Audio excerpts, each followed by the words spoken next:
Minute de vérité, au plaisir de vous retrouver sur Sénégal 7 TV xam ngeen ne mbégte bu rëy la ñuy am tout au long de la semaine di leen accompagner ci bile programme xam dañ ci ànd tout le temps avec nos invités waxtaan ak ñoom ci li nga xamante ni moo di point yi gën a fës ci actualité bi waaye nag ci at bu bees bi dama bëgg ngeen xam ni tuuti dama ko changé le tour at bu bees bi moom Bellingham tuuti Meng laa ko tuddee ndax dafa xarañ macha allah léegi yéen ñi commenté. tuuti moom xam leen ni Bellingham la tudd donc maa ngi koy nuyuwaale bu baax a baax tey rafetlu liggéeyam au niveau de la régie di nuyu nag tey sama invité muy l'ancien ministre Thierno Lo di également président bu APD Alliance pour la paix et le développement tey ñu fas yéene waxtaan ak moom ci li nga xamante ni moo di point yi gën a fës ci actualité bi notamment li nga xamante ni moom moo di sortie wu Ousmane Sonko ni ki démb ñeel li nga xamante ni moom moo di polémique yi am ci yi lépp nomination yi nga xamante ni récemment gouvernement bi jot na ko effectué rawatina foofee ci Sénéra ak ki nga xamante ni moom moo di Anwar Tall ak tey démission yi nga xamante ni également gis nañ ko lu ci aajo polémique également bi am ci li nga xamante ni moom moo di dëkkuwaay bu président bu assemblée nationale bi nga xamante ni Ousmane Sonko wax na ni boobu ba tey boobule dëkkuwaay kii di El Malick di njiital assemblée ba jotagu ci ak yeneen ponk également yi nga xamante ni fës na ci actualité bi fan yi ñu nekk ak it fan yi nga xamante ni weesu nañ ko alors monsieur le ministre un plaisir comme toujours de vous retrouver maa ngi lay nuyu di la déwénati ci at bu bees bi nga xamante ni door nañ ko di la ci souhaiter mes meilleurs vœux. maa lay remercier ci invitation bi nga may invité. ma ciy profité pour présenter mes meilleurs vœux à tout le personnel. de Sénégal 7. tey du ma fàttewuma votre PDG Pam Ngagne mon frère. ak itam di présenter aussi mes meilleurs vœux à la plus compétente de Sénégal 7. te mu nekk ci biir régie bi. waaw di président Bellingham laa ko tuddee. waaw moom nga ko tuddee mais tuddul noonu moom xam naa ne moom moo lay defar quoi heure boo ñëwee fii parce que da nga ñaaw boo dikkee moo lay rafetal léegi nag di présenter aussi sama meilleur vœu à l'ensemble du peuple sénégalais te di ñaan Sénégal nekk réewum jàmm. te yéen ji nga xam ne bi ñun ñëpp ku si nekk am nga ko fi yàlla na ko yàlla def. te lépp ànd ci jubóo. ak itam une paix durable. allahumma amiin alors fi ñu koy dooree moo di. xam nga ni ci fan yi ñu weesu amal nañu woon ay nomination yu yees yooyu les nomination nag dafa am ba nga xamante ni daf ci jur polémique bu rëy muy nomination yi ki nga xamante ni moom moo di madame Awa Bokar Ly Tall moom nag di sociologue titulaire également d'un doctorat en sociologie au titre des personnalités qualifiées du milieu des lettres poste vacant foofu lañ ko dugal biñ ko fa dugalee nag mu jot coow lu rëy ñun ñëpp ñu teewee ko mu fekk si également coow li nga xamante ne amoon na fi ay temps bi ñu nommé ki nga xamante ni moom moo di Samba Ndiaye alors coow loolu nag tax na ba ci cadre passé fi également gis nañ ko ci nekk génn nga wane li nga xamante ni moom moo di wax ci li nga xamante ni plutôt moo di sa gis-gis li ko dalee ci l'honorable député Guy Marius Sagna bi nga xamante ni moom àndul ci boobu les nominations ki nga xamante ni moom moo di Fadilou Keita di njiital CDC moom également gis nañ ko démb rek mu ngi doon amal ab live di calmer li nga xamante ni en tout cas ñoom ñoo di les militants le soir ñu gis ki nga xamante ni moom moo di Ousmane Sonko ama ci sortie bu yaatu indi ci li nga xamante ni moom moo di ay leeral mais d'abord boobu la actualité yëpp noo ko gisee monsieur le ministre. bon xam nga pour répondre ci sa question boobu nga posé xam nga dafa nekk deux dimensions la première dimension mooy le peuple de Pastef et le parti Pastef am nañu droit ñoom di comporter wu nu mu leen neexee am nañu droit comme dañu wax ne dañu am benn projet boo xam bi dañ koo tëgg ñoom peut-être avec leurs règles ak leur vision du monde qui est que comme ñoom ñoo jël pouvoir bi képp koo xam ki nekkoo woon ci ñoom waroo cee bokk ça c'est leur liberté pleine et entière mais ñu man à ma position d'homme d'État de citoyen responsable boo xam bi dama war a rester dans la constance j'ai dit ceci j'ai toujours dit que les prérogatives de son excellence monsieur le président de la république c'est des domaines réservés yoonu kenn waru cee nekk président bi constitution bi moo ko may ne ko yow yaa prêté serment devant le peuple pour dire que da ngay nekk le président de tous les Sénégalais da nga leen war a sécuriser da nga war a veiller pour que nga continuer leen vers le bien-être yow la ñu may ne la nomeel ku la neex dégommeel ku la neex vous n'avez de compte à rendre à personne prérogative yooyu mën ci laa mas a nekk récemment sax avant que ces histoires là di am def naa fi benn post sur Facebook bi ñu ma posé ay questions ci ay affaire ni ñu dindee ay Cheikh Oumar Diagne ay affaires yooyu dama ne Cheikh Oumar Diagne ba mu fi waxee ay par exemple ne du jox néeg yi kii suñu Cheikhouna Bara waaw ca màggal ga dama cee intervenir woon parce que man maa daan jox néeg yi sëriñ bi te defuma ko woon ndaxte damay murit parce que dama koo defal taal yi ba sëriñu taal yi di ànd ak délégation ñëw fekk ma sama ministère félicité ma parce que booba c'est le tourisme religieux et c'est bu ñu demee bay jël ay hôtes yu ñëw ci Sénégal ci bis bu toll ni bisu Serigne Touba ñu jox leen ay chambre ci le patrimoine privé de l'État qui était le méridien président dafa rafet te dama koo defal ñaari tarixa yëpp su ma ko yeneen tijaan yi laajoon ou bien xaadir laaj ma ko itam ma defal leen ko mais ñooñu ñoo ma sollicité ma defal leen foofu laa ma sa tontoo Cheikh Oumar Diagne mais dama ne le fait que le président de la République wàcce ko du ma ci prononcé wu lu tax parce que ba mu koy jël laajuma sama xalaat moom la ñu may ne ko jëlal ko la neex nga nommé ko. waaye en tant que citoyen am nga ci am sa gis-gis kooku moom bu sax sonn parce que du ma ci changer position parce que le président de la République buy nommer un premier ministre di nommer ay ministre di def ay prérogatives am waxuñu ko demal nga def ay consultation populaire. la seule chose am na ñu jàpp ni dàqam sax dafa yéex parce que tout le temps dafa doon jur ay da daan wax ay wax yoo xam day jur coow. il a interprété ce qui s'est passé et il a agi en tant que responsable c'est son droit le plus légitime et je le respecte je n'en tire pas plus. mais li mu wax ndax bu doon yore di nga ko wax. prérogative man je ne suis pas là pour dire que est-ce que danaa waxoon li mu doon wax ak li mu dul wax il est question démettre nañ ko laaj nga ma nee naa la prérogative bu président bi la du ma ci sori du ma ci wax am na droit démettre am na droit nommer ceci étant li nga wax ci concernant la dame là oui kooku man mën naa cee wax parce que dama koy rattacher au même principe yi ma wax léegi mooy président de la République mooy nommer ku ko neex te le président il est le président de tous les Sénégalais newuñu ko dañ la fal pour que boo yéegee nga xool sa parti mbaa nga xool sa leneen et puis ñoom dañ war a dem ci seen logique bi nga xam ne bi moom moo poussé ñu wax président Diomaye nekk léegi na nga démissionné ci parti bi c'était pour may ko mu élevé wu nekk au-dessus de tout le monde nekk le président de tous les Sénégalais comment est-ce que prérogative bii nga doon wax pour nga jox ko ne ko léegi na démissionné de son poste de secrétaire général du parti pour mën a gérer réew mi en position d'un président de tous les Sénégalais nga def loo ko loolu ba pare muy nommé nga yow naan ko dégomee la bul nommé keek lu tax ngay wàcc fële c'est une incohérence manifeste et caractérisée te loolu dañ ko war a régler parce que c'est pas le peuple de Pastef moom réew mi ñoom ñii di wax ay nekk Pastef tey dañu war a xam ne dans chaque famille du Sénégal il y a des éléments de Pastef. mais c'est-à-dire ñoom lu ñu jàpp xoola ba ci sortie bi nga xamante ne honorable député Guy Marius Sagna def na ko ci moom nee na mënuñu comprendre tey jii ñi nga xamante ni ay ennemis yu projet bi lañ ñi nga xamante ni tey jii ba ci élection yi sax xëy na bu ngi sañoon Pastef du sax jàll au premier tour tey ñoom la ñu gën a privilégié peut-être si ñi nga xamante ni actuellement sax ñoom ñi ngi ci parti bi tey ñu installé gu ñu ci benn poste. dama ne bu nu réfléchir noonu il y a 40% des Sénégalais 40 et quelques % des Sénégalais qui n'ont pas voté pour le président Diomaye. Ces 40 et quelques % des Sénégalais font partie des 18 millions de Sénégalais. Ça veut dire que donc, ils veulent diriger le pays avec 50 et quelques %. Diomaye n'est pas le président de 50 et quelques % des Sénégalais. Il est le président de tous les Sénégalais. Et en plus,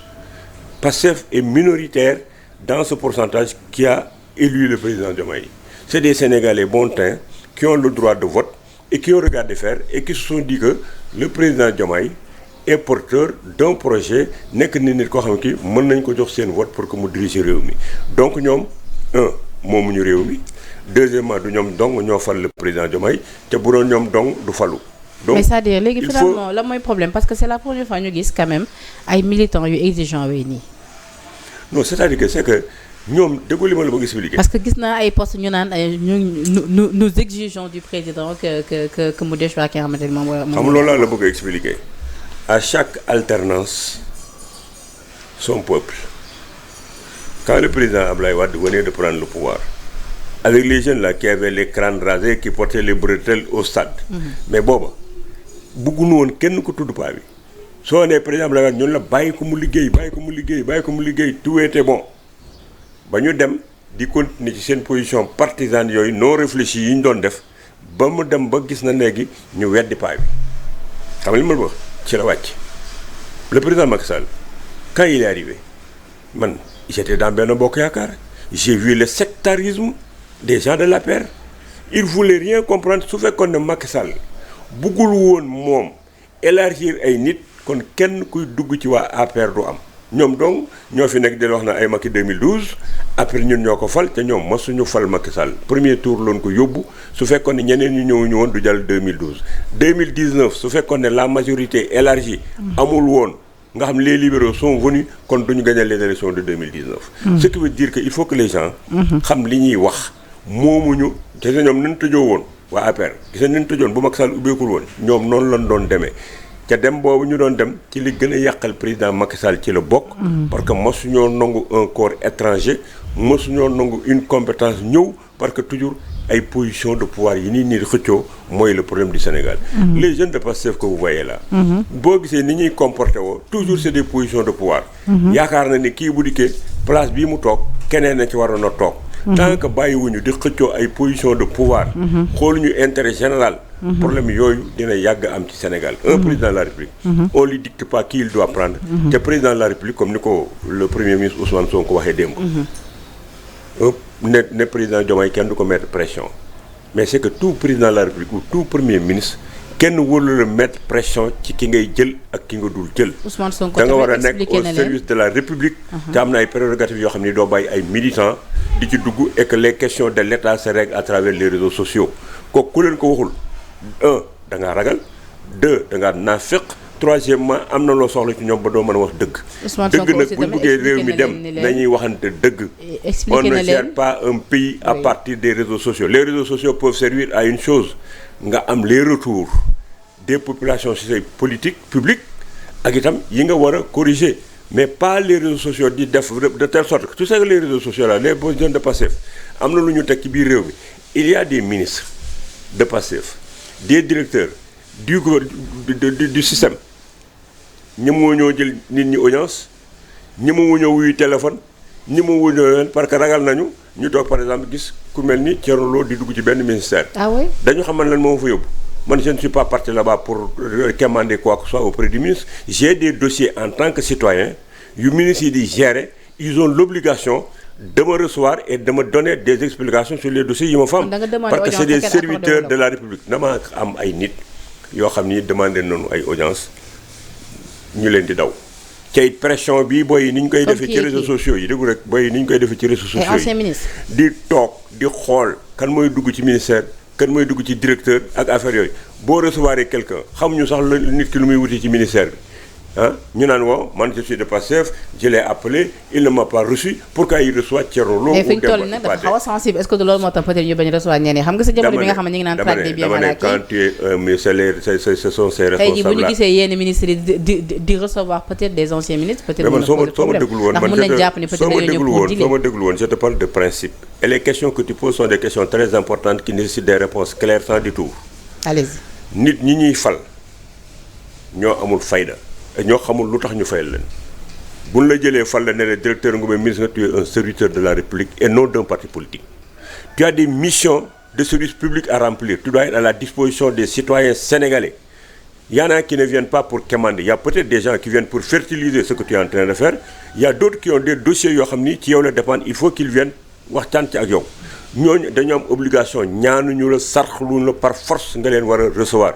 léegi nag bu fekkee ne da ngay toog ñu naan ay espèce de lanceur d'alerte la xool du lanceur d'alerte dara di toog di xool ku dugg ci ministère yi ngeen commencé daan ne waa recevoir ne diw ngeen di commencé nañ ko 72 heures nañ def affaire on ne gère pas un pays comme ça et c'est un danger suñ ko continuer di ko bàyyi muy dem noonu dinañ dem bu mu jur lu grave ci biir dëkk bi ca dina hypothéquer la réalisation du projet parce que les gens d'abord ku mel ni man par exemple man mënuñoo def loolu ba tere man li ma war a wax ci dëkk bi ma wax ko deuxièmement mënuñoo fexe ba fu ma fi bëgg a dem danaa woo ka fa nekk demander ko audience pour dem fa parce que c'est mon serviteur samay impôt lañ koy fay ci j'ai mes dossiers qui dorment là-bas dañ maa war a recevoir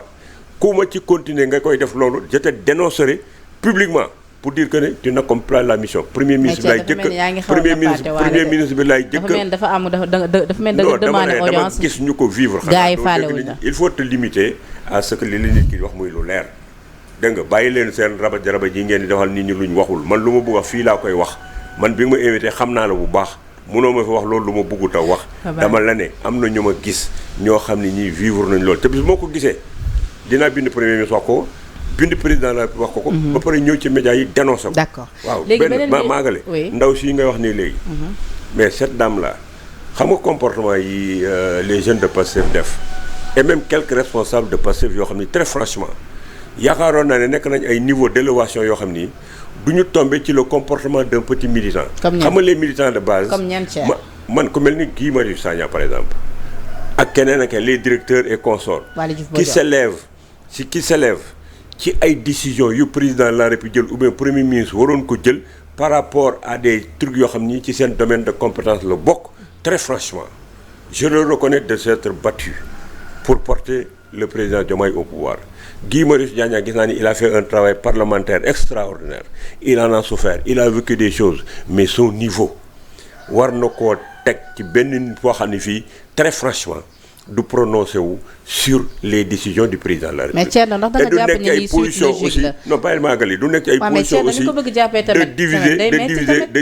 de diviser le peuple sénégalais mu nekk en deux entités. d'accord mais beneen bi ci dolli ko la dame là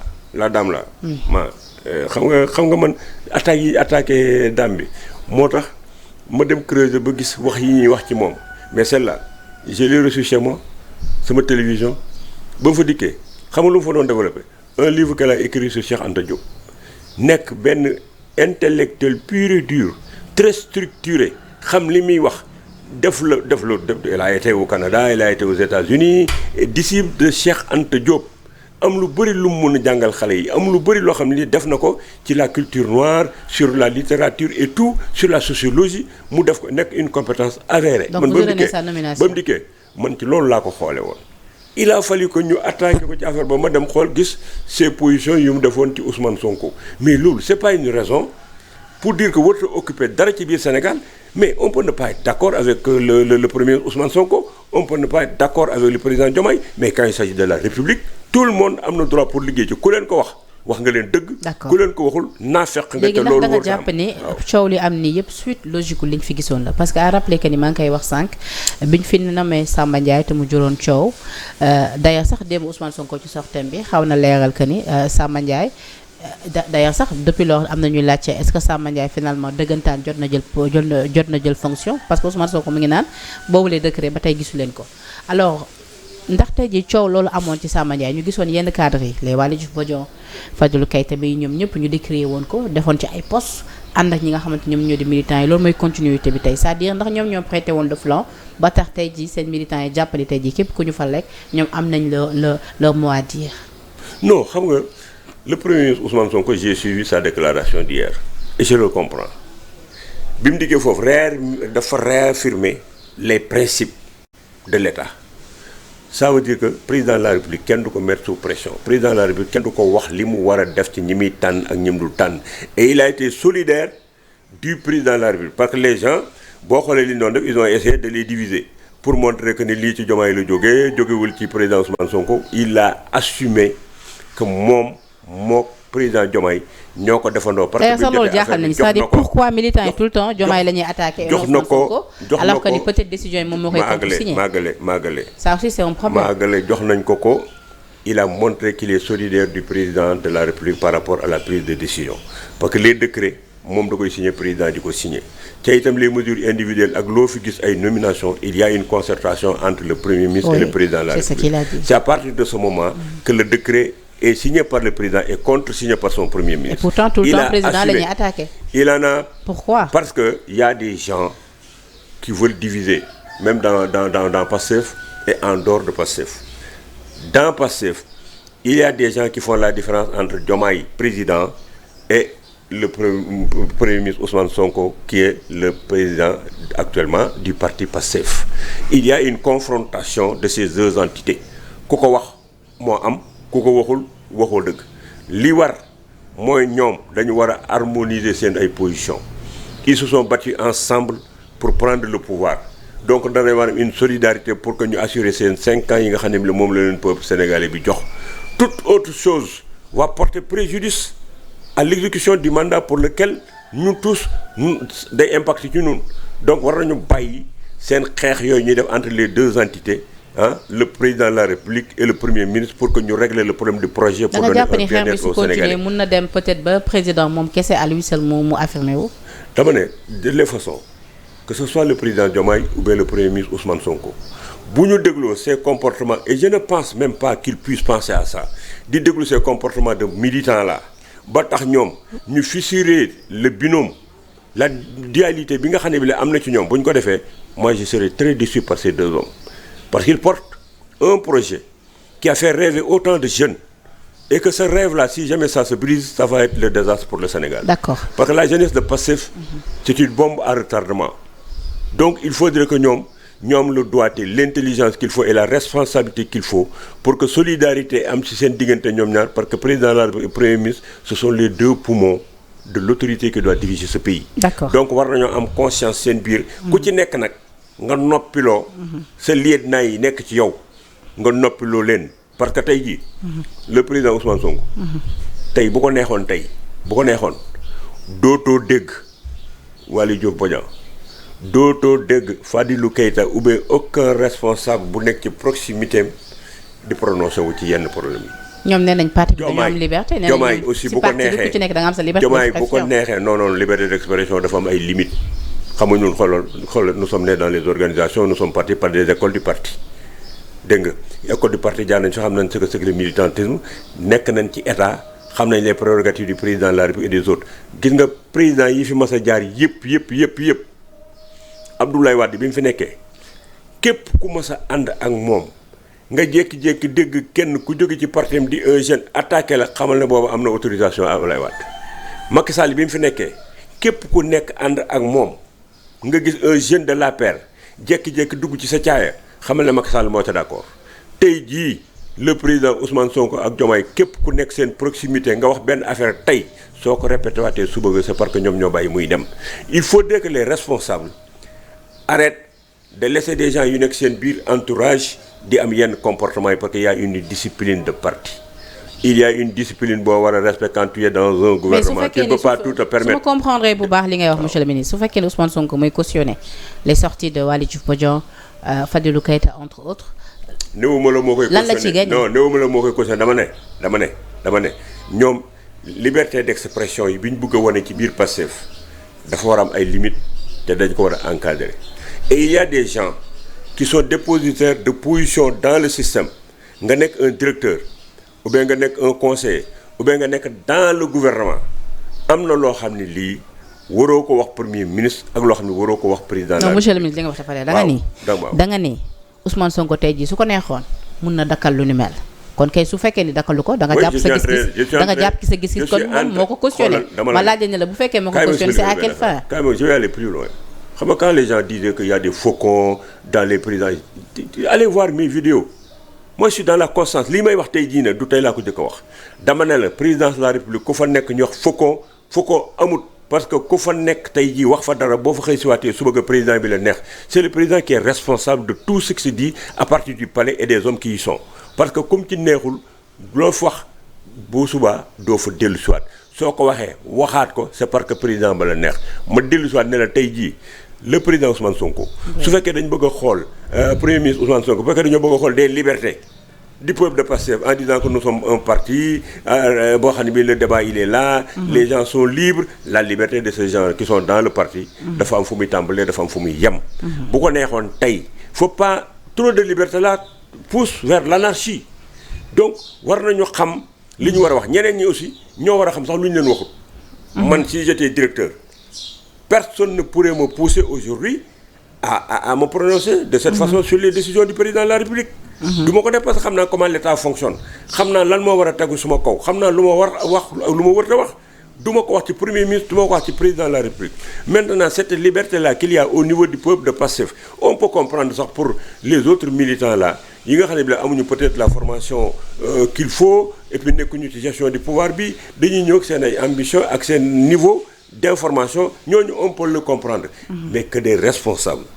qui sont des directeurs qui savent comment l'État fonctionne qui doivent savoir où commence leur liberté où elle s'arrête et qu'est-ce qui s'impose à eux waruñoo toog di joxe yenn exemple yi au contraire ñoom dañoo waroon ñëw di calmer les jeunes de Pastef en tenant un discours de réconciliation, un discours de respect de l'autorité lañ waroon a def léegi nag laisser trop de liberté comme ça pour dire que oui on est dans un peuple que tout le monde s'exprime mais j'ai dit au premier ministre Ousmane Sonko cette liberté dafa am fu mu war a yem. waaw et que moom war na fexe ba ñi koy wër nii bu ñu continuer di def yenn sorties yi suñ ko deful boy yi duñ ko def ou bien danañ mën a ñëw pour calmer boy parce que j'ai eu mon jeune kii Fadilou Keïta.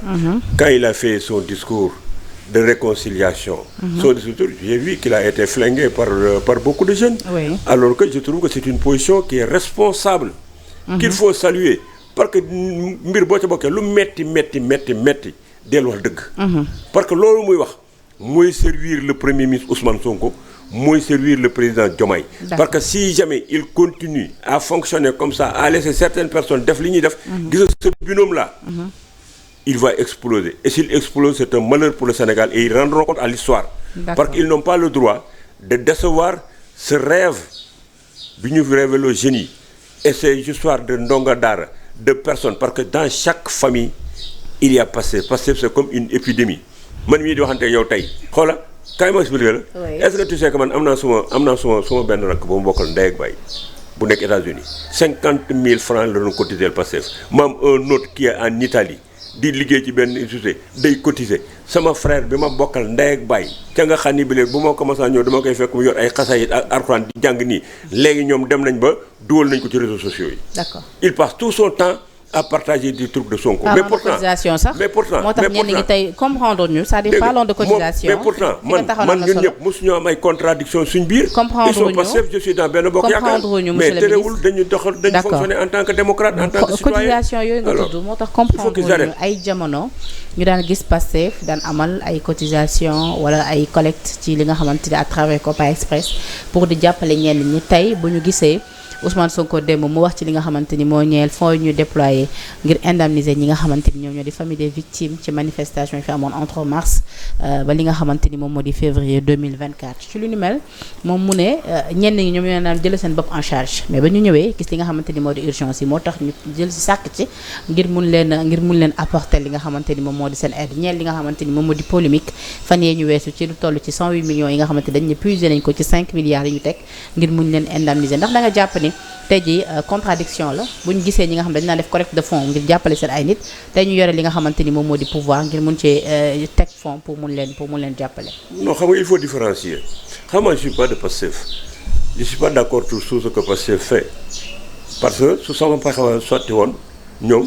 du ñu nekk président de la République kon man sama rakk ndem si yàlla Mohamed Boun Abdallah Dionne mooy nekk président de la Sénégal mais Dieu a décidé autrement parce que dañ maa dàq benn bokk yaakaar dàq ma sama PCA c'est normal parce que c'est les prérogatives du président de la République moo nekk président benn bokk yaakaar moo ma fa invité woon bu ma nee bu defee choix d'accorduma ci choix bi kon bu ma nee dàq naa la maag Mohamed Boun Abdallah Dionne et tant d'autres awma ci lu ma naqari poste PCA bi moo ma ko joxoon laajul kenn kon su ko jëlee merewuma ko ci dàq ma ko mais je fais des constats léegi de la même manière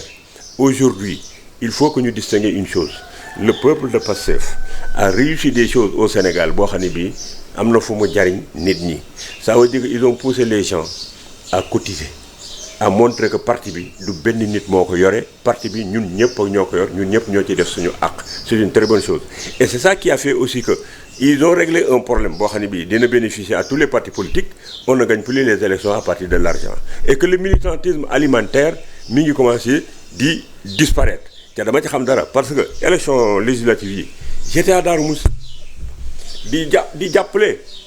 le vote à l'Assemblée nationale pour éviter un blocage ma ne damay wote Pastef mais bi ma demee bi Ousmane Sonko doon ñëw Darou Moussi dafa dugg si bu jëkkoon bu fekkee président Macky Sall ou bien président Abdoulaye Wade mooy dugg Darou Moussi man ak Mor Diagne Fada ak ñun politiciens fa nekk mais dañ doon rey suñu bopp ci transporter ay nit joxe suñu xaalis ñu lay chantage pour nga duy dëkk bi pour que bu président dikkee xam ne am ngeen ay mbooloo mais man j'étais là-bas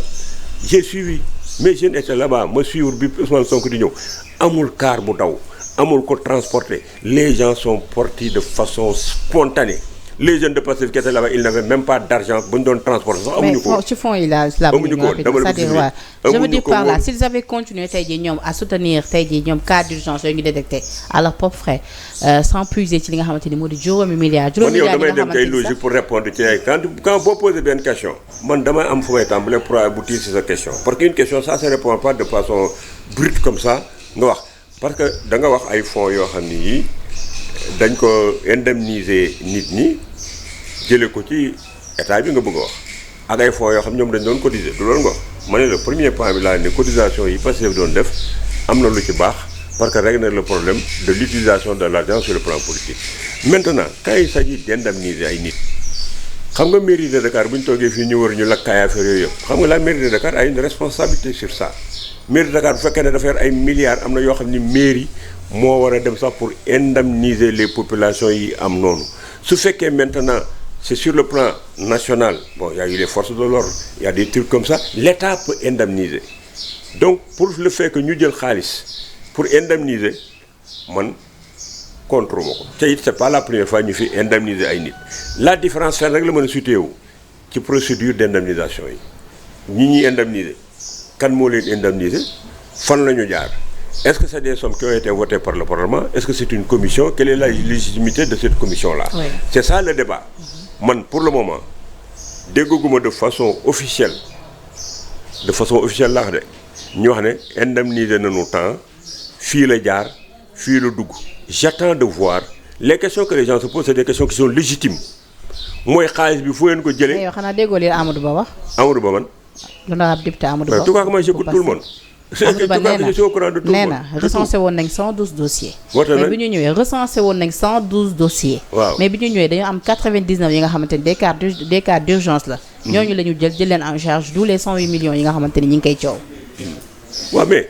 loolu maa ngi koy soog a dégg léegi réflexion bi ma ci am xam nga ban la les 112 dossiers c'était quels 112 dossiers et comment est-ce qu'on les a collectés un deuxièmement 99 yi nga wax ne dañ leen a jox xaalis bi nañ ma wax yan 99 la ak yan critères lañ leen joxe c'est voilà les questions que je vais commencer à poser parce que man nekkuma fi pour di déglu ñëpp loolu la gars yi di sàkku c'est-à-dire la publication des listes ñu xam ñan gars yi loolu ñuy wax am nañ ci droit ça c'est une attitude citoyenne c'est des deniers de l'État du Sénégal et c'est un problème très sérieux bu concerner l'indemnisation de victimes oui pour l'indemnisation mais comment par qui lañ ko def et combien. Êtes-vous aussi pour l'indemnisation tey jii des ministres yi nga xamante ni gisoon nañ seen kër yi ñu lakk ko wala comme l'avocat maître El Hadji Diouf comme ni ko en tout cas l'honorable député Abdoul Mbow souligné à l'Assemblée nationale. mais xanaa xamu ne ces citoyens là ils ont un droit xam nga ñoom ils ont un droit aujourd'hui de saisir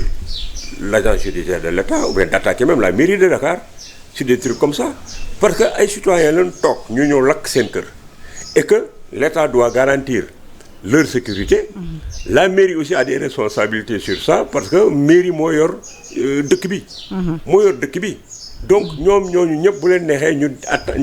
ñu attaquer ces décisions là pour demander à ce que ñu indemniser leen maintenant comme c'est tellement juridique je ne sais pas maintenant est-ce que dañu war a attaquer directement la mairie de Dakar ou bien est-ce que dañu war a attaquer l'État en passant par l'agence judiciaire de l'État pour être indemnisé mais de les façons ku toog sa kër mu am ay manifestations qui découlent de problèmes d'ordre politique ñu ñëw lakk sa kër war nañ laa indemniser l'indemnisation là warut a yem ci ñi nga xam ne dañu xool ñu tëj leen mbaa ñu dóor leen seen bopp toj ou des trucs comme ça am na ci ñoo xam ne dañ gaari seen oto ñu ñoo lakk ko am na ñoo xam ne ñoo lakk seen kër ñooñu dañu war a jaar ci ay voies pour faire partie de ce qu'on doit indemniser parce que c'est des citoyens sénégalais comme tout le monde et d'autant plus que ñoom nekku ñoon ay acteurs parce que borom taxi bi arrêté oto ngeen ñëw lakk ko kii toog fii yor butigam ngeen ñëw toj ko jël alal ja ca nekkoon mais ñooñu am nañu ay droit. parce que ku mel ni Thierno Bocoum tey ci sortie bu mu def dafa jàpp ni tey ji waruñoo jël comme ni ko le PM waxee démb que ni voilà ñenn ñi ñoom ñoo leen doon jël en charge bi ñu yegsee nag au pouvoir ci la ñu jël ci li nga xamante ni moo di ay fonds ngir mu leen indemniser moom Thierno Bocoum mu jàpp ni fonds yooyu warul servir tey ji à indemniser des militants parce que loolu ci gafak nguuru Sénégal la nekkoon. mais c'est ce que je viens de dire nee naa la xaalis bi suñuy dëñee la bokk kon ki ñu ko jox. ak modalité d'indemnisation yi c'est des trucs qui doivent être dans toute une transparence. d'accord léegi nag sorti PM bi tamit am na ñu nga xamante ni gis seen bopp ba tax ñu tegg seen ndombol tànk ku mel ni Racky bi nga xamante ni moom moo jiite woon start-up moom nag start-up dafa démissionné ci communiqué bu mu def nag adressé ko au président de la République d'abord nuyu na ko sant ko gërëm ko ci li nga xamante ni moo di poste bu mu nekkoon waaye tamit nee na dafa regretté tey ji bu mu gisee ay poste yi nga xamante ni defoon na ko bu yàgg tey ñu koy actualiser waat te jàpp ne lu ñu mel dafay mettre mal à l'aise en tout cas ñi nga xamante ni tey ñoom ñoo yore nguur bi compte tenu de fan yi polémique yi nga xamante ni gis nañ ko mu ñeel li nga xamante ni moom moo di nomination wu madame Tall nee nag lu ñu mel nag moo tax nag moom pour faciliter leen la tâche mu daal di rendre li nga xamante ni moom moo di le tablier terewul nag ci fin bi jot na fàttali li nga xamante ni biñ ko falee boobu ba tey def na ko ci lu ñeel Startup Act qu'elle a eu l'honneur de déployer mu ne teg na ci ab plateforme d'enregistrement et de labellisation des startups et de son cadre réglementaire ak yeneen yu nga xamante ni en tout cas jot na ko ci def ba noppi itam daal di remercier ki nga xamante ni moo di son excellence le président Bassirou Diomaye Diakhar Faye. Ça c'est des attitudes yoo xam ni man dama koy fustiger ça c'est une démission c'est inacceptable à certains niveaux de responsabilité kenn waru cee démissionner parce que le peuple de Pastef mi ngi crier ne le démissionnaire mais yow ce que nous avons là c'est un patrimoine commun ça c'est l'État du Sénégal c'est pas une propriété de Pastef Pastef bu ñuy wax nanu seet lan moom ñoom lañ moomal seen bopp muy seen patrimoine mën nañ caa décider mën nañoo décider seen biir parti mais ils n'ont pas le droit de venir au sein de la République d'y pousser des gens à démissionner. Samba Ndiaye quand il y a eu son problème mais il m'avait parlé man maa ko ne Samba Ndiaye ne démissionne pas biñ naan na Samba Ndiaye démissionner pour mettre à l'aise le président je lui dis ne démissionne pas. mais Samba jël na fonction. xaw ma jël na fonction xamul jël ma fonction man sama niveau d'information fi mu toll mooy dama ne ko bul démissionner. dama ne ko bul démissionner non dama lay expliquer man li ma la wax yëpp xalal si tu veux qu'on fasse une émission il faut que ngay déglu li ma lay wax dama la ne Samba Ndiaye nga ma posé. da nga war a bàyyi nga déglu li ma ci wax Sénégalais yi déglu li ma ciy wax ñu seet ba xam yanoon na maanaa ou bien yanuwul maanaa je lui ai dit Samba Ndiaye c'est un décret qui t'avait nommé attends qu'un décret te démette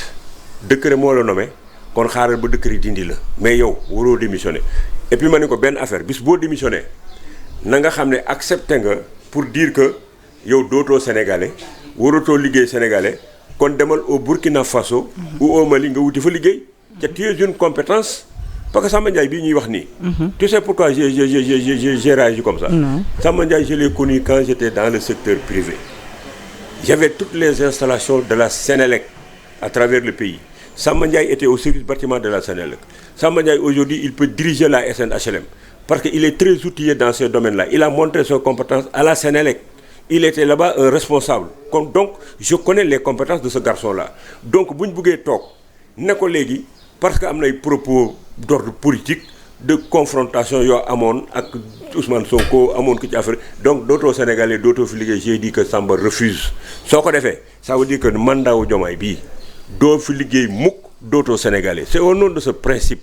d'exclusion di ak itam nit ñi di dugg ci loo xam ne ay prérogatives du président de la République ak loo xam ne ñun ñoo ko bokk du un patrimoine privé. Si c'était un patrimoine privé de Pastef du ma ci wax les problèmes internes à Pastef du ma ci wax man du ma wax ci problème interne à des partis politiques qui sont des associations mais il est question de la République amul kenn ci ñoom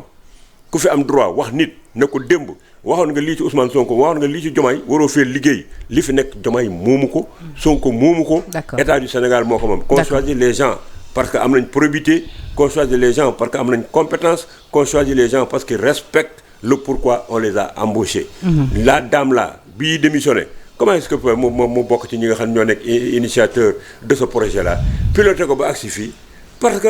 àndul woon ak ñoom ñu ñëw ne ko léegi par force yow da ngay démissionner donc ça veut dire que il faut qu'ils continuent dans leur logique nan dem ba ministère de l'économie et des finances bu demee foofu ñu xool tous les fonctionnaires qui sont là-bas qui gèrent des projets et qui ne sont pas tous Pastef nañ leen démettre. D'accord nan dem nañ ko def partout dans les institutions de l'État du Sénégal ñu xool ba xam est-ce que réew mi dina dem te loolu kenn waru ko nangu. D'accord tous les patriotes tous les gens de la société civile qui se taisent devant tel comportement auront des comptes à rendre à l'histoire. Ce n'est même pas aider le président Diomaye, ni aider le premier ministre Ousmane Sonko, qui sont confrontés à d'énormes défis qui nous interpellent et qui doivent porter leur projet pour régler le problème de ce pays-là. Alors, vous nous toguez de démissionner, la résignation et la démission, je crois que c'est des actes de lâcheté. D'accord. Alors, les Nations Unies accordent au Sénégal une période transitoire de 5 ans pour finaliser sa sortie des PMA, pays à moyen avancé. Non, là, les pays les moins avancés. Voilà, les pays les moins avancés. Merci. Alors, ci lu nu mel ne journal Le Public bu sa xarit di Aïssatou Diop Fall tey dafa am ay questions yi nga xamante ni posé na ko ci. lan nga wax ne sama kan mooy sama xarit. Le Public bu sa xarit Aïssatou Diop Fall. woon. sa xarit woon. waaw xale la boo xam ne bii man nekk baayam am ak moom jàmm jaar ak moom fu nekk mu ñëw di ma attaqué de façon délibérée. waaw doom la joo xam ne léegi respecté tout baayam surtout. daf la attaqué. waaw lu mu la xoolal bu ma fontan vous êtes des complices. waaw bu la des complices yow lu Aïssatou Diop Fall dugg ca nga bokk mbaa nga puus ko sa sax waaw. dégg naa moo ne dafa am benn waar bu ma amati man boo dee xam naa ne yaa ko kenn sama émission bi moo naan dangaa nekk Pastef foofu yooyu man la nekkuma Pastef te yooyu xam naa ni moom nga takk jox ko parce que man xawma waar ba gis mais c'est-à-dire mais monsieur le ministre bàyyi di ma ko le motif nag man ak yow da nga jàpp ni daal man lépp man maa nekk ci ginnaaw bokk dëkk danga ne fi ay complice ngeen. mais lu mu la attaque non sincèrement nag j'ai pas suivi. pour man sa xarit la ba tey j'ai pas suivi xaw ma li ngay wax ni. waaw léegi nan jàll comme xamoo ko. non loolu kon dinaa ki dox tànku jàmm parce que sa xarit la donc moom tey dafa poser ay questions mu ne Sonko veut-il enterrer la bonne nouvelle par la polémique des nominations maanaam tey jii fi coowal Anouar Tall bi toll moom dafay laajte journal bi nga xamante ne Aïssatou moo ko dirigé day laajte ni est-ce que du dañoo bëgg enterrer li nga xam moo di la bonne nouvelle parce que Ousmane Sonko bi mu ñëwee dafa wax ni dafa trouver un état en ruine alors que ni Sénégal mu ngi waaj a dugg ci li nga xamante ni moom moo di les pays les moins avancés. xam nga nit nga am constance rek ak d'assumer say position dafa am solo xam nga fii je ne sais même pas que dama poser question mais j'ai écrit sur ça bi nga xamee ni li génn nañu le Sénégal. alors léegi dafa ñëw léegi ci dans les pays les plus endettés les machins et que def na un bond en avant en étant toujours un pays boo xam ne ba tey on est dans la pauvreté nous n'avons pas atteint ni l'émergence ni le développement nous sommes un pays pauvre endetté léegi bi gars yi toogee waa Benno Bokk Yaakaar di ko glorifier woo ñii ñu ni dañoo toog bañ koo wax parce que ça prouve que fekk ñu fi woon un état qui était dans le gouffre. Oui. Mais je leur ai dit yéen ñaari parti yépp li ngeen di wax baaxul ca du waxi dara parce que la conclusion ce qu'on peut tirer muy réalité boo xam ñëpp ñu ngi vivre mooy le Sénégal est un pays pauvre. Nous n'arrivons pas à nous nourrir, nous n'arrivons pas à avoir une bonne éducation pour nos enfants, nous n'arrivons pas à nous soigner, les besoins primaires mënuñoo toog satisfaire que nous n'avons atteint aucune souveraineté, aucun secteur de notre économie n'est développé. Nous sommes pauvres, nous sommes endettés. Donc loolu kenn waru fee toog di ko tiitaroo. Li ñu war a tiitaroo mooy comment est-ce que nous pouvons faire pour être un pays émergent et un pays développé. Quels sont les défis qui nous interpellent et comment nous pouvons faire pour les combattre. Mais Sénégal, c'est triste et c'est lamentable. Yow mës nga gis réew muy toog di glorifier wu que génn naa ci seuil de pauvreté le plus profond, j'ai la tête qui commence à émerger ngay toog di ko tiitaroo. Mais il faut sortir de l'eau, il faut se prendre en charge, il faut nourrir, éduquer ses enfants, avoir une industrialisation, avoir une agriculture diversifiée, régler say problèmes de santé di mën a defar sax puso mënoo defar sax puso yow. amoo dara ngay toog fii ngeen di xuloo ce Sénégal se nourrit de petits détails. Tantôt bu nu toogee on discute de passi bu ñu paree ci passi bi on discute ne waaw yaa fi defoon lii yaa defoon lee mais quel est le problème yow yaa gën a xam ne yow sa condition de vie fi ne nii changé wul yow yaa gën a xam ne nit ñi les jeunes n'ont pas d'emploi yaa gën a xam ne notre secteur privé est à l'agonie yow yaa gën a xam ne amuñu benn émergence amoo industrialisation amoo agriculture bu développée amoo santé bu dox amoo dara tu manques de plateaux médicaux et tout. Nous tous, nous devons avoir honte de cette situation-là. D'accord. Parce qu'aujourd'hui, je connais ceux qui avaient gouverné ce pays-là, n'ont pas été des Africains choisis pour faire ce que le colon veut faire. Quand on fait comme le Sénégal, si on n'avait pas pillé nos deniers, si on avait une banque de développement, gérer réunis comme un train sur des rails, parce que c'est ça l'économie, qu'on fait qu'on nous voit sur mais au lieu d'aller de l'avant, on continue à marquer le pas, on pédale dans la soucroute. tey jii boo demee Europe Macron il est en train de réunir tous les ambassadeurs là. L'Europe est en train de discuter pour xool quelles sont les stratégies yi ñu war a mën a déployer pour que li leen nar a dal ñoom ci seen ay problèmes de ressources humaines ce vieillissement de leur population les marchés yi ñu war a perdre par rapport à l'Inde par rapport à la Chine par rapport à l'Union soviétique naka la ñu mën a taxee pour maintenir leur position en Afrique pour continuer di fi am seen ay prébendes di fi tirer le maximum de profit. Donc ils ont des perspectives. Hein? Ils sont en train de réfléchir sur la perspective. Nous au Sénégal, quel est le débat que nous faisons aujourd'hui pour faire face aux défis qui nous interpellent? Quel est le débat que nous avons aujourd'hui pour lutter contre l'immigration clandestine? Quel est le débat que nous faisons pour réformer notre système éducatif? Rien du tout. D'accord. Pas de débat sur ces choses-là. D'accord. On parle de futilité, réseaux sociaux, buzz, xasse, saagante, bañante, ku nekk nga iñaan. On a même dañoo imposer fi benn culture de la haine dans ce pays-là. Ça veut dire que léegi il faut être une grande gueule, il faut nga mën a saaga, mën a xasse pour que léegi nga occuper position de pouvoir. Alors, monsieur le ministre, les sachants on les met à la périphérie. Gis nga les gens là qui continuent à se résigner, à n'avoir pas le courage de venir s'exprimer sur les plateaux de télévision ou bien d'organiser des manifestations pour la défense de la République et pour la préservation de nos acquis et pour qu'on mette les savants, les sachants au devant de la scène, c'est des résignés. D'accord. Et ils auront à rendre compte devant l'histoire. D'accord. Demain. Alors monsieur le ministre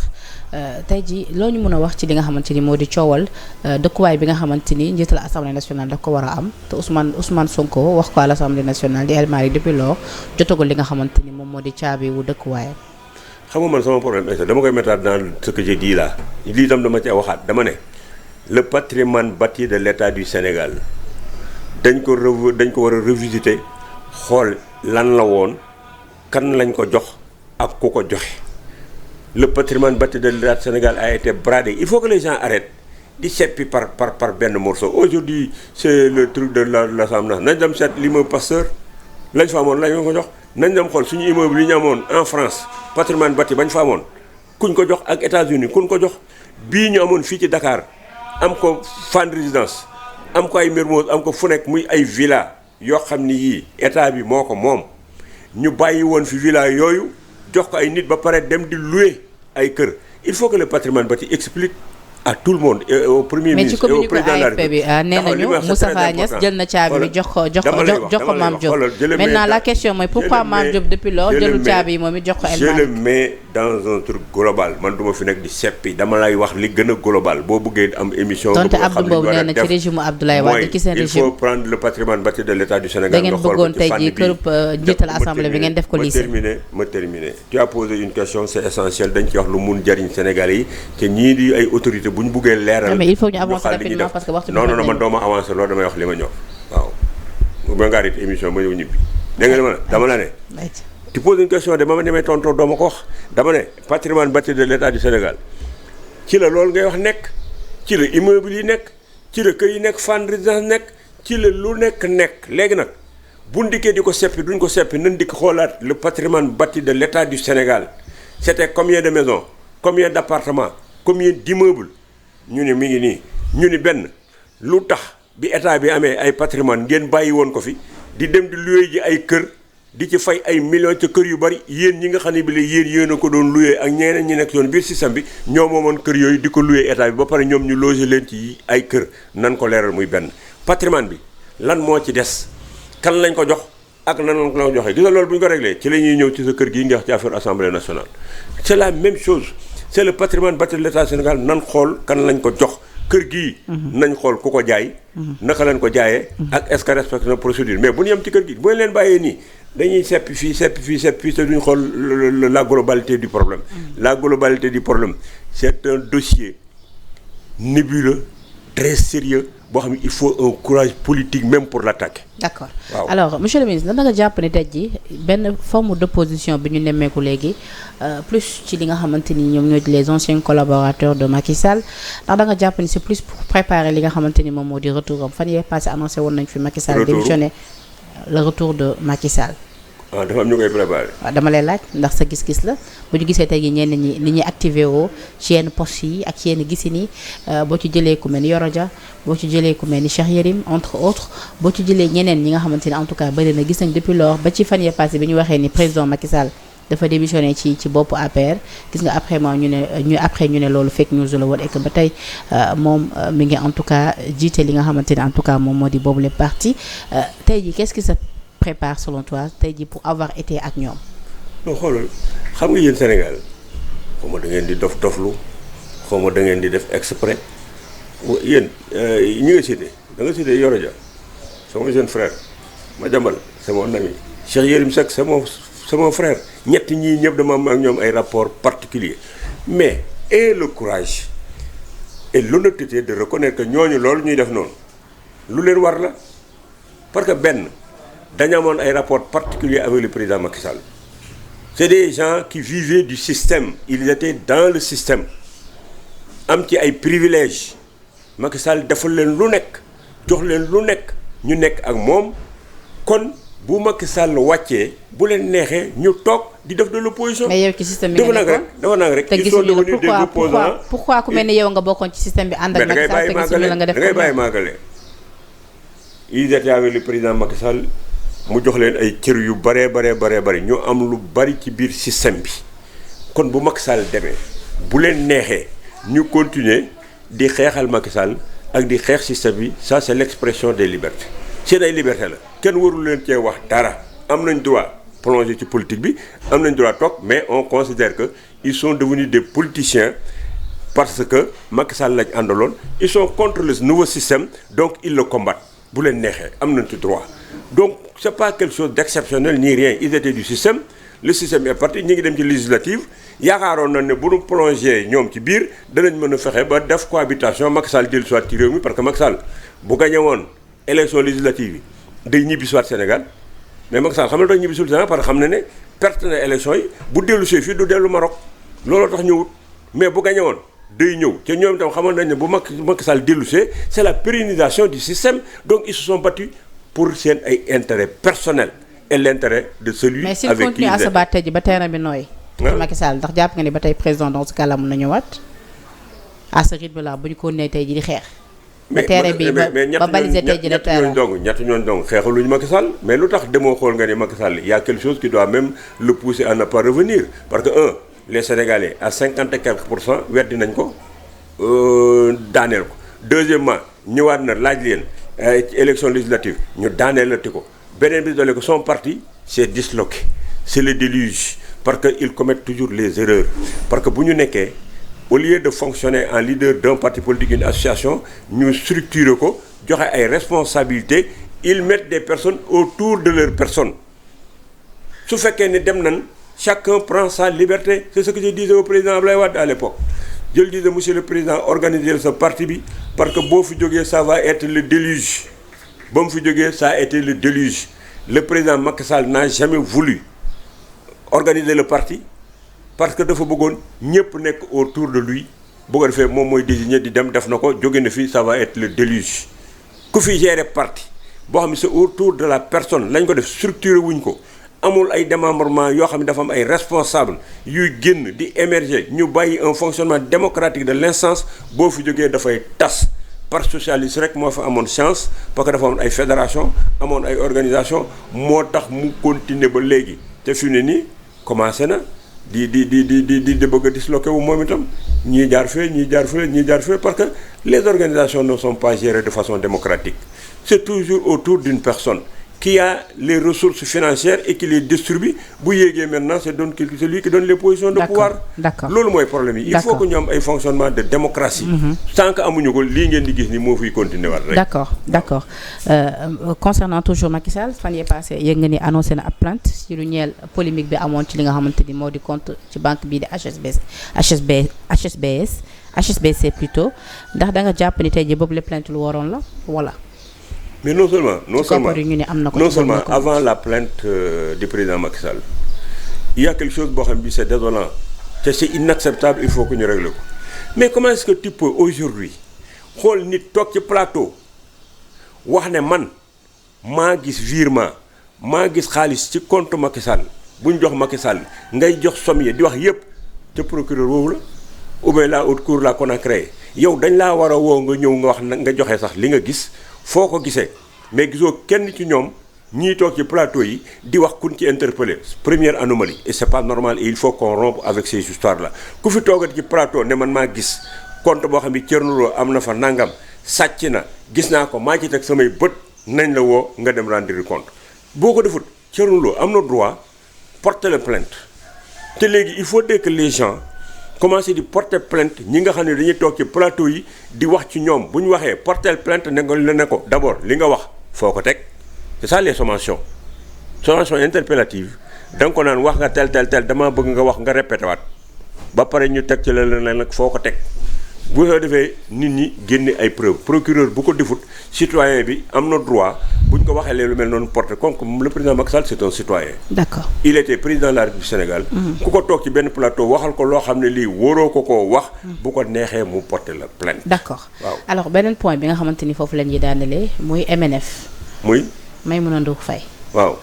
ak bien yi nga xamante ni fan yee passé dañ ko naroon saisir finalement saisiruñ ko parce que nañ l'affaire est toujours pendant devant la justice moom nag mu jàpp ne acharnement la contre sa personne mu jàpp ne tey état moo koy xeex.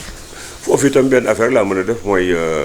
ma naqarlu li ko dal parce que investisseur la elle était dans son domaine d'activité sonn na ci def na ci kon ñaanaluma ko mu liggéey ba agsi ci yenn niveau yi ñu jékki-jékki tout s'effondre. kooku moom nit kuy nitu jullit waroo ko yéene kenn parce que li nga bëggul mu dal la boo ko yéene sa moroomu jullit Sénégalais yi nag seen xol seenu iñaan ak seen af tax na ba dootu yërëmuñ kenn dañuy dem ba jël les problèmes les différences d'ordre politique indi ko ci loo xam ne ça concerne vraiment l'avenir et la vie de la personne te ku ci nekk boo nekkoon foofu doo bëgg loolu dal la ceci étant li ci des nag moom mooy toujours samay posture c'est un problème de justice laissons la justice faire son travail et je crois que jusqu'au moment où nous parlons Maïmouna est en train de se défendre. Parce que mi ngi wax ne police bi gendarme ñëwee mënuñoo dugg parce que il y a donc des procédures administratives qui sont en cours et jusqu'à l'heure où nous parlons je n'ai pas vu de gendarmerie ou de truc dem fa jël matériel bi yóbbu ko. dégg nga donc pour man jusqu'à présent c'est la justice qui doit dire le droit et que moom mi ngi ci justice kon nañu respecter la justice de notre pays parce que kooku c'est des aspects d'ordre commercial. dégg nga donc am na procédure yu ci am mën naa appel mën naa dem moom. ba dem cour CEDEAO. D'accord. waaw donc laissons la justice faire son travail. Thierno nag ça a été un plaisir ma bàyyi la nga tàggatoo le mot de la fin mais nag gars yi nag nee nañu fu mu ne dañoo xaw a réer te concernant. non ci li ñu réer lan la réer. parce que xamuñu Thierno fan la far tantôt da ngay jéng ci Pastef am ñu jàppoon ni transhumé nga sax. ma dem ba ci biir fu tey moom ni nga analyser man mi toog ak yow sax dama xaw a réer. xam nga yéen nag da ngeen war a bàyyi seen malhonnêteté bi ngeen di def nii et votre fuite de responsabilité xam nga yow yaa ngi animé émission yi boo bëggee toog ne ma Thierno Lo est-ce que da ngaa dem Pastef ou bien demoo Pastef wax ko ca ngeen bàyyi téléspectateur ak internautes yi ngeen di waxal lu mu waxul amul benn internaute bu la ne laajal ñu grand bi ba xam est-ce que daa dem Pastef ou bien demul Pastef. da nga dem Pastef wala dégg nga waaw yow mënoo koo poser directement ma tontu. man jàpp naa da nga dem Pastef man aujourd'hui fii ma toog di waxante ak yow je suis Thierno Lo ancien ministre président de l'Alliance pour la paix et le développement je n'ai jamais été un transhumant j'ai été fondateur de la CDP garab gi ñu def fusion avec le PDS donc defuma transhumant. mais toog nga fi nga ni ma yow. déglu rek doo opposant aussi. déglu waxuma lu ko de. je ne t'ai jamais dit ça. da ngay déglu waaw bon kon toogal Sénégal yëpp ñu ngi ñuy suivre ma répété waat li may wax fii pour ëllëgee dooma fenal waaw déglu rek déglu xoolal CDP laa nekkoon. maag professeur Iba Der Thiam maag professeur Iba Der dama bàyyi ma terminer xam nga li nga wax ni rëy na de. maag pour porter plainte maag professeur Iba Der Thiam. ok du ma la porter plainte ñoo créé ndoo CDP garab gi. Abdoulaye Wade woo ñu def fusion ak moom donc CDP disparaître ñu nekk biir PDS ma ànd ak président Abdoulaye Wade ba mu jeexal ma créé sama Macky Sall demandé ma naa ñëw dugg APR mënu ko dugguma APR. mun ma looy def man ko damay créer suma parti ma créer parti Alliance pour la paix et le développement aussi ñëpp gis ko ma am école du parti am siège. parti bi de moom ñëpp ñu ne fu mu ne nii benn membre actif la muy yow di def l'autonomisation. loolu tamit problème la de parce que ñëpp nee nañ parti bi APD benn membre actif la muy yow. da ngay déglu yow yooyu mooy seen waxu caaxaan yi ngeen di wax man damaa am parti am siège am école du parti jëlal samay étudiant appartement di ko fay samay jigéen fu ñu nekk ci biir Sénégal boo demee fekk nga fa benn calebasse de solidarité fekk nga ma defal leen ay formation en eau de javel en transformation des céréales locales je donne de la ressource. L'autonomisation des femmes amul aucun parti même celui du pouvoir bu mu ëpp man lu ma ci def su fekkee dañ ko jël en tant que parti. biñ ci paree ma ànd ak président Macky Sall ci benn bokk yaakaar je n'étais pas de l'APR c'est lui qui est venu me chercher. d'accord loolu yëg nañ ko. en me disant ceci dama koy répéter waat fii parce que yaa ko abordé en me disant Thierno je te connais j'étais premier ministre nga nekk ministre léegi kaay jàppale ma ci liñ ma dénk ci Sénégal ma ne ko dinaa ànd ak yow mais ci dëgg samay principe du ma la xulool du ma la xaseel lu ma d'accordul ne d'accorduma ca moom laa nekk ak moom ba ni mu fi jógee. bi mu fi jógee maa ngi yor sama parti APD. di dem ñu dikk ci élection yi waa benn bokk yaakaar dàq nañ ma yor sama parti ñu war a wote ci élection législative yi déwuma ci liste mais sama parti ak man du ñu choisir ku ñuy woteel. mais bu la Diomaye nous avons voté pour éviter un blocage de l'Assemblée nationale. bu la Diomaye defoon ministre conseil di nga nangu service budget bi ñu wote ko secteur privé bi ma nekk ci di ci liggéey fi mu ne nii nañ ko doxal. mais ci waxtu bi loolu moo tax ma wote donc non leer na. leer na foofu loolu leer na léegi bu le président Bassirou Diomaye Faye woowoon pour def le ministre conseil ndax di nga nangu oui ou non. wax dëgg yàlla ak yonent bi ku ma woo pour di ma jox ay position de pouvoir du ma ko jël xam nga lu tax damaa sonn damaa nekk ministre conseiller nekk ministre de l'environnement jóge fa nekk président communauté rurale de Darou Moussi jóge fa dem assemblée nationale nekk fa 2 années président commission défense et sécurité nekk président commission urbanisme et habitat Abdoulaye Wade jëlaat ma fa jox ma ministre du tourisme de l'artisanat des relations avec le secteur privé et le secteur informel ma jóge ci loolu ñëw Macky Sall pendant 8 ans laa ànd ak moom ca laajuma ko poste defuma en 2022 la ñëw di ma convaincre ba ma tëdd sama lalu Makka fa ma doon aje la ma woo naan ma noo Zidane jox naa Fada ca joxuma la jox naa Ibrahima Sall ca joxuma la ca yow sama xarit nga il faut ca defoon nga ma benn note ci terre bi dama bëgg nga ñëw nekk PCA wu seen terre ma ne ko je réfléchis bi ma woowaatee la deuxième fois Ibrahima Ndiaye bu Sénégal équipe suñu lal yi nii la tooge woon mi ngi ma dégg bi may waxante ak moom mu woowaat man Zidane alors tu as pris une décision man ko waa ok j'accepte man koy topp ba màkk di ko pousse pour mu jël poste parce que pour yow yaa ngi doxal ay amitié ak itam bindoon na la benn note j'ai accepté ñaari at laa nekk PCA wu président Macky Sall mu jeexal maa ngi ak suma parti jàpp suma njàmbur di impacté nag ci li xew ci réew mi lu fi nekk lu jar a wax lu baax dinaa ko wax lu ma ci mën a dox pour projet bi réussir pour que nos jeunes là soient formés secteur privé bi dox réew mi naat kooku defaluma ko président Diomaye defaluma ko président Ousmane Sonko mais man maa amatul jotu di toog ci ay conseil des ministres ak di toog ñu may defal commandement non ñu ngi lay remercier Diomaye nekk le président de la République du Sénégal donc c'est mon président Ousmane Sonko c'est le premier ministre du Sénégal c'est notre serviteur li ma war a doxante ak ñoom pour ci li ñu yor ci ñun ñëpp moom ko duma ci tàggu kenn duma ci laaj kenn te duma leen ci neexal. d'accord danaa ci wax li ma ci war a wax. alors monsieur le ministre ku may cité nag cité ma foofu. léegi dans ce pays là yéen da ngeen a defee ni ku tëb rek. d'accord ay position de pouvoir lay wut. monsieur le ministre mais nous sommes faits. d'accord ak ginnaaw yàlla. ça a été un plaisir arrêtez de vous recevoir comme toujours maa ngi lay nuyu. waxuguma li ma la bëggoon wax. tey rafetlu ñoo mën a yombal suñu émission su ma lay invité foog ma yokk temps bi parce que foog naa ni tuuti moom daf ma signalé ni waxtu bi jeex na ba finalement xaddi mais c'est tout le temps un plaisir de vous recevoir. Sur ce plateau maa ngi lay remercier ci disponibilité bi bu baax a baax di la jox dig daje incha allah ci yeneen daje su ko defee rek nga ñëwaat fii bu ko actualité bi laajee rek ñu toog fi joxe li nga xamante ni en tout cas moom moo di sa gis-gis donc maa ngi lay remercier waat di remercier également la régie à travers ma fille Tuuti Bellingham Meng donc di remercier également la rédaction de Sénégal 7 yéen nos fidèles internautes yi nga xamante ne safoo saa su ne suñu ay programme di leen jox dig daje ci yeneen i plateau d'ici là portez-vous bien jërë ngeen jëf